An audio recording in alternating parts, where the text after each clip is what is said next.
bonjour. Alors on me demande souvent la forêt retrouvée, quel est l'objectif en fait je vais vous raconter une anecdote.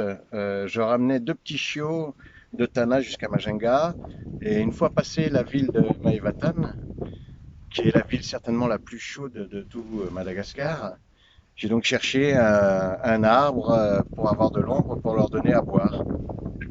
J'ai dû rouler au moins 30 minutes avant de trouver un arbre, un petit arbre qui pouvait me donner de l'ombre.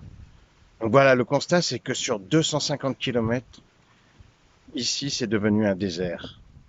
Pourtant, à écouter les anciens, il y avait des boîtes partout. Du coup, il y avait de l'eau. Aujourd'hui, les ruisseaux sont très rapidement secs. Il n'y a plus d'eau. C'est un désert qui est devenu un désert humain aussi. Et le peu de personnes qui peuvent encore rester ici vivent très pauvrement. Donc voilà, le constat, on en connaît bien évidemment les raisons, alors on ne va pas y revenir dessus. Donc maintenant, il faut des solutions. Les solutions, elles sont simples, c'est reboiser, reboiser, reboiser. Donc la planète souffre. À notre niveau, on ne pourra pas sauver la planète, mais en tous les cas, si on pouvait commencer à faire quelque chose dans cette zone, reboiser, reboiser, reboiser, c'est peut-être des opérations comme ça individuelles avec nos moyens qui peuvent faire changer les choses. Reboiser, mais de façon intelligente aussi, c'est-à-dire qu'on va mélanger, on va faire un peu de tout, un peu de rien, comme disait Fernand Reynaud, c'est-à-dire qu'on va récupérer des pousses dans les bois qui restent, qu'on va replanter, donc des pousses endémiques.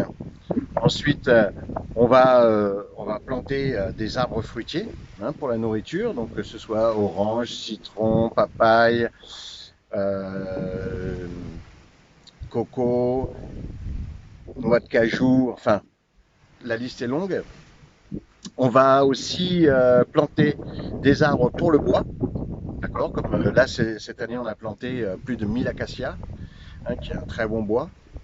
On va quand même, on est à Madagascar, donc on va en profiter. On a des plantes thérapeutiques qui permettent des huiles essentielles extraordinaires. Là, on a planté, par exemple, 2000 plants de Ravinsara.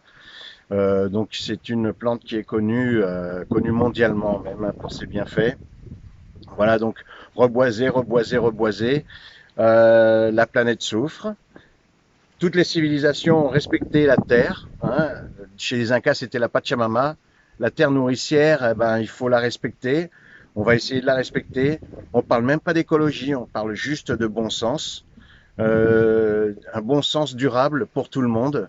Donc la terre souffre, aidons-nous, aidons-la, aidons nos enfants. À bientôt.